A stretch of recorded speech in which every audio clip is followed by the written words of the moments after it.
Bueno, siguiendo con la segunda parte de la clase, lo que vamos a hacer ahora es ver una serie de fotografías de las plagas, las malezas y las enfermedades, y vamos a ir haciendo algunos comentarios mientras les voy compartiendo la pantalla.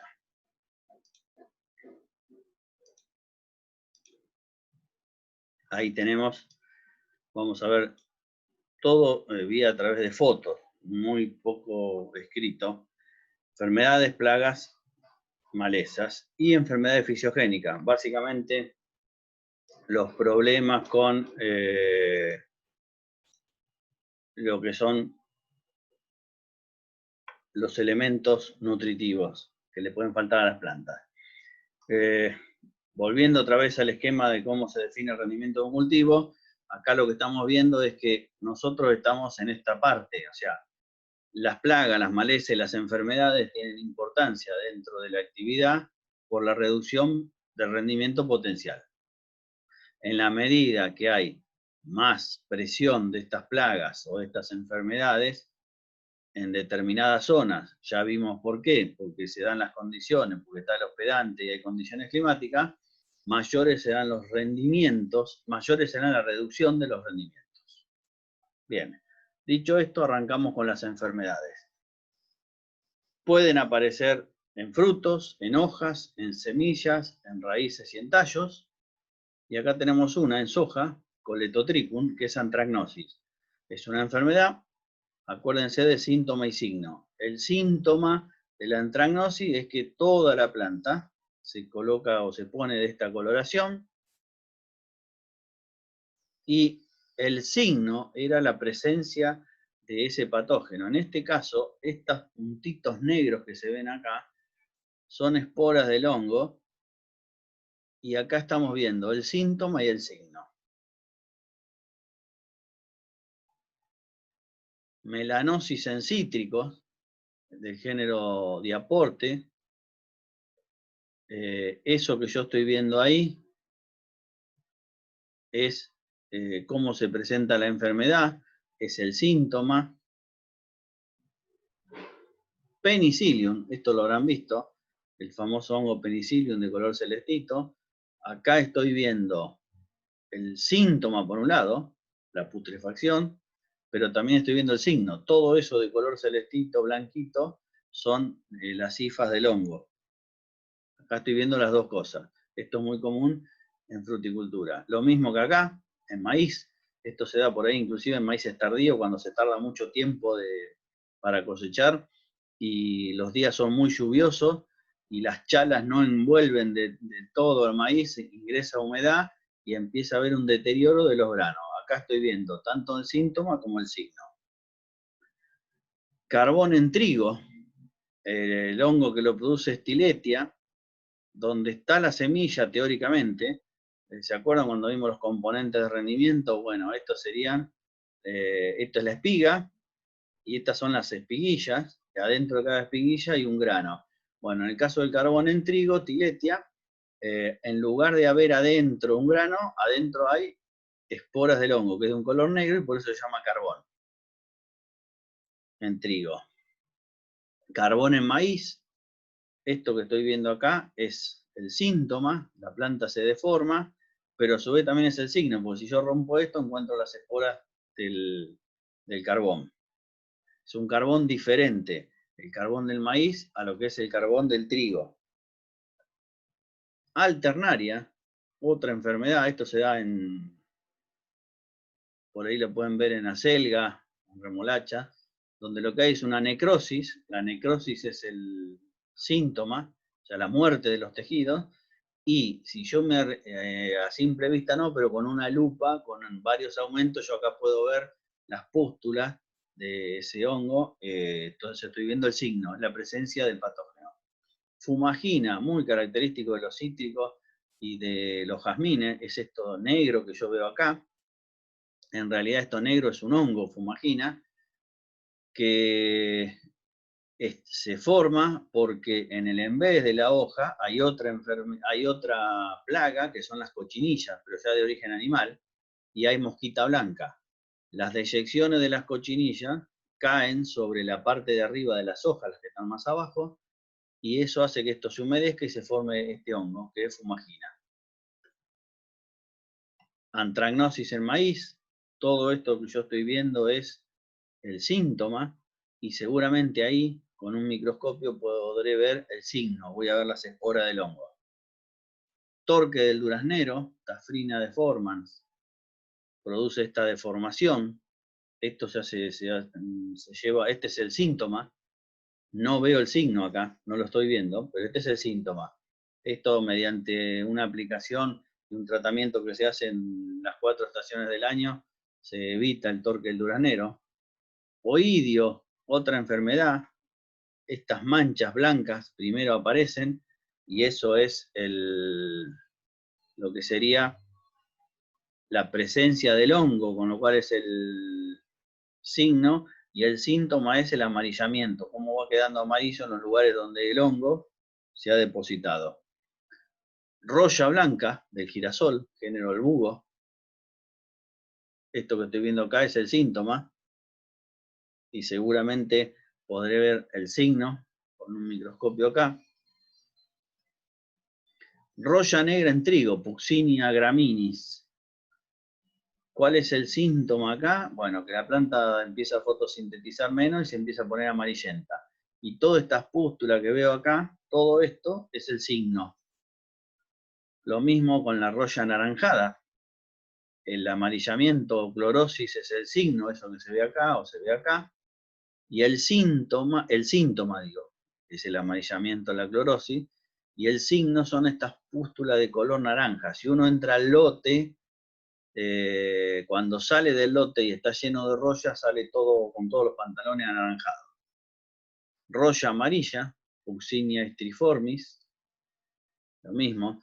El síntoma es la necrosis o la clorosis, y estas pústulas que vemos acá es el signo. Aspergillus, no se ve bien esta foto, pero es un hongo también, muy común en granos almacenados, que bajan la calidad. Cercospora, este color, o sea, un poroto de soja, el color del poroto de soja es de este color, medio amarillito cremita.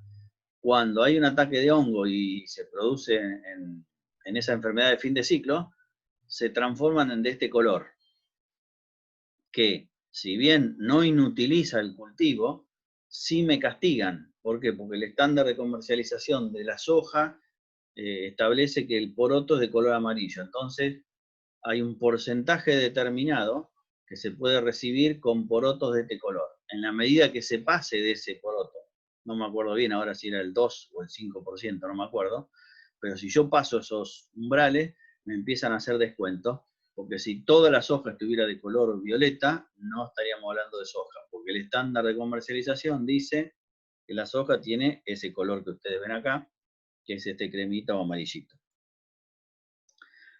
Mal de los almácigos, muy común también esto, en viveros. Cuando vimos la parte de subsistema vegetal, vieron que muchas plantas, una parte la pasaban en estado de vivero y después salían a campo los forestales y los frutales. Bueno, hay muchas hortícolas también. El mal de los almácigos es un complejo de hongos que atacan en la base del cuello de la planta y provocan la muerte de la planta. La necrosis total, la desecación. Bueno, esto que yo estoy viendo es el síntoma. El signo no lo estoy viendo porque estos hongos están en el suelo. En estos momentos ahí no se ven. Podredumbre del pie del maíz, ahí vemos esta coloración, este es el signo, y la podredumbre se deshilachan toda la planta, la caña, está agrandado, se va deshilachando, ese es el síntoma. Después de esto, las cañas se vuelcan, el maíz cae en el suelo y ahí se dificulta la cosecha. Podredumbre del pie de los cítricos, esto que vemos acá, podredumbre del pie de los cítricos. Eso que yo veo acá es el signo, el síntoma, digo, perdón. Quizá a lo mejor con un microscopio, si me meto acá, voy a poder ver el signo, pero el síntoma es ese, de la podredumbre.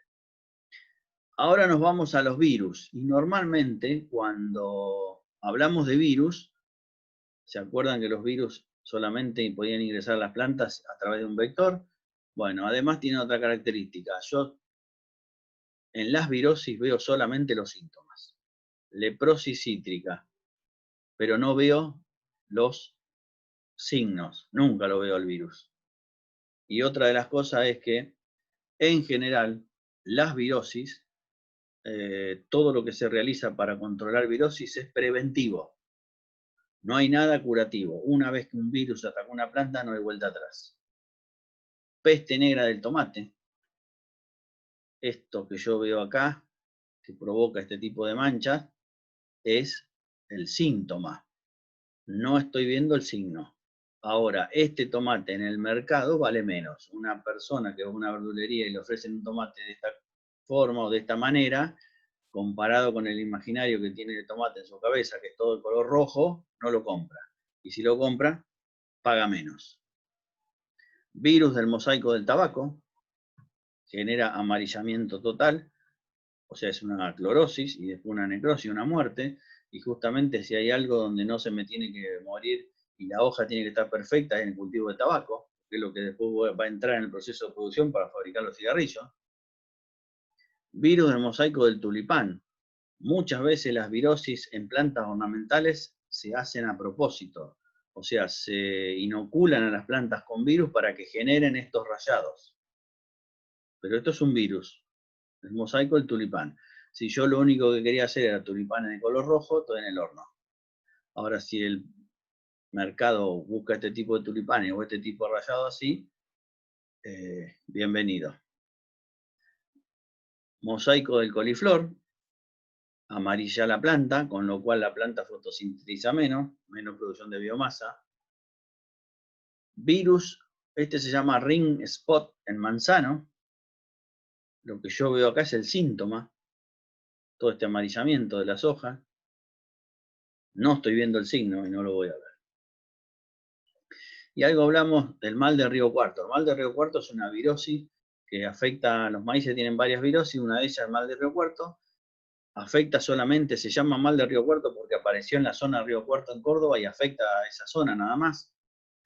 Hay un vector que es un insecto, una chicharrita que vuela de un lugar a otro, inyecta la saliva y si la planta que está donde está inyectando está infectada con el virus, cuando se para en la próxima planta, mete el virus adentro de la otra planta de maíz y actúa como vector. En general los virus dan enanismo, acortamiento de entrenudos, espigas no tienen flor la parte masculina. Es una plaga que si no hay control para esto y la única manera es que las variedades sean resistentes o tolerantes al mal del Río Cuarto. En cuanto a las plagas, bueno, no hablamos de método de muestreo, pero hay de dos tipos de método de muestreo, directos e indirectos. Cuando hablamos de directos es sobre la planta, donde recuento los insectos, o recuento directo pero en forma ambiental. Recuento los insectos que hay en el ambiente por medio de monitores. O sea, si nosotros hubiéramos salido al monte frutal de la Universidad de Luján, van a ver que hay unos tachos colgados con unos colores y unas mezclas que se hacen que es justamente para saber si hay presencia de la plaga o no. Entonces, la plaga, al ver eso, se le colocan unos jugos con un sabor especial, la plaga se mete ahí adentro, pero después no puede salir. Eso es un muestreo ambiental y es directo. Ahí me permite contar la cantidad de insectos. En cambio, los recuentos, los muestreos indirectos, en el muestreo indirecto yo lo que hago es recuento el daño. Por ejemplo, las isocas. Si yo quiero, cuento el número de isocas, pero también puedo contar el daño que hicieron. O sea, cuánto se comieron del cultivo. Ahora después lo vamos a ver.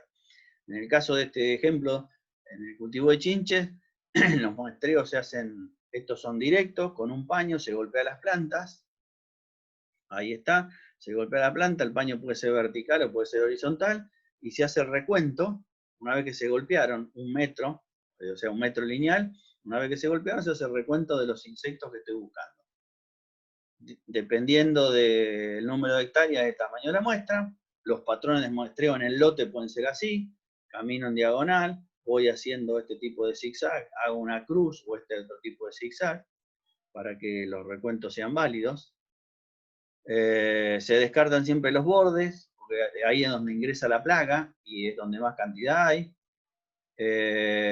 Y este tipo de monitoreo, en el caso del soja particular, lo voy a hacer cuando se empiece a acercar a la etapa reproductiva, porque ahí es más complicado.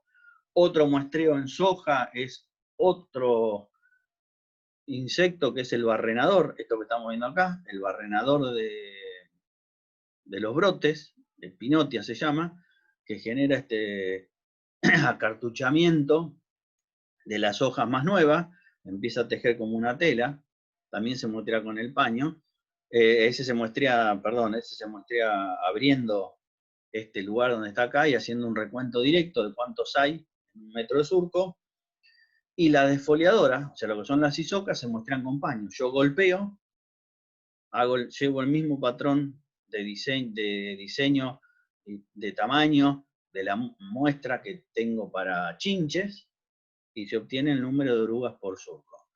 Así tenemos Rachiplusia anu, que es la isoca medidora, Anticarcia gematalis, adulto, forma de larva, los daños que pueden darse en las vainas, Espilosoma virginica, y también lo puedo hacer indirecto. Y a indirecto yo reviso 20 hojas de plantas diferentes y yo determino el porcentaje de defoliación que hay en la escala visual. Se van comparando cada hoja con el patrón.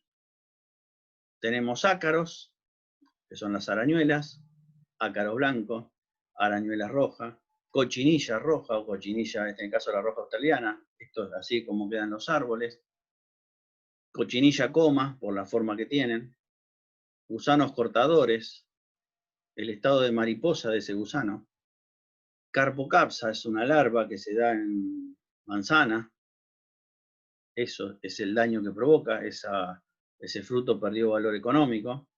Esa es la mariposa. Barrenador del maíz, ahí lo están viendo, barrenando en este caso la espiga, barrena la caña y después la espiga, las cañas y las espigas, las cañas se quiebran y las espigas se caen al suelo. La larva del bicho torito es un insecto de suelo, este bicho torito, la larva es muy problemática justamente en cultivos de maíz y girasol cuando están naciendo, porque corta las plantas. Barrenador del brote, oruga capullera, oruga bolillera, esto que veo acá, oruga bolillera, ahí la estamos viendo, bicho quemador o el bicho canasto, una plaga especialmente en los olmos. Esta es la mariposa, bicho canasto, una plaga que prácticamente desaparecido al estado de mariposa. Lagarta rosada del algodón, ingresa dentro del fruto y lo que hace es, como rompe el fruto, después la fibra del algodón ingresa humedad y daña la fibra del algodón, oruga medidora, y ese es el daño de la isoca oruga medidora en girasol. Oruga militar tardía, mosca de los frutos, esto se da en el Valle de Río Negro, especialmente en los frutales de pepita y de carozo, mosca de los frutos. Mosca blanca, típica, que se da en todo lo que son jazmines y todo lo que son cítricos, imagen común de un cítrico con mosca blanca, se controla con algún tipo de insecticida. Pulgones, pulgón de la alfalfa en este caso, hay diferentes tipos de pulgones, pulgón de las leguminosas, pulgón verde de los cereales, ahí están. Tucuras, hace poco hubo unos ataques muy terribles de tucura en el norte de Argentina y llegaron casi hasta el norte de Córdoba, parte de Santa Fe, Entre Ríos, son muy difíciles de controlar. Astilo moteado, una chicharrita. La vaquita, que parece tan mansita, genera diversos estragos porque come hojas. La cotorrita o la chicharrita, esta es el vector del mal de Río Cuarto. El bicho moro en tomate, corta los troncos, realmente hace estragos dentro de los cultivos. Los trips, esto que se ve acá, graves problemas para una familia de las liliáceas, lo que es cebolla, ajo y algunas ornamentales también. Tiene un aparato determinado que lo que hace es rompe las fibras del medio de las hojas. Gorgojo del trigo, que ataca, no es, el gorgojo este no ataca a las semillas, sino que ataca a las plantas. Chinche verde. Grillo topo, una plaga terrible en los parques, jardines, en los céspedes, en las canchas deportivas, porque se comen las raíces.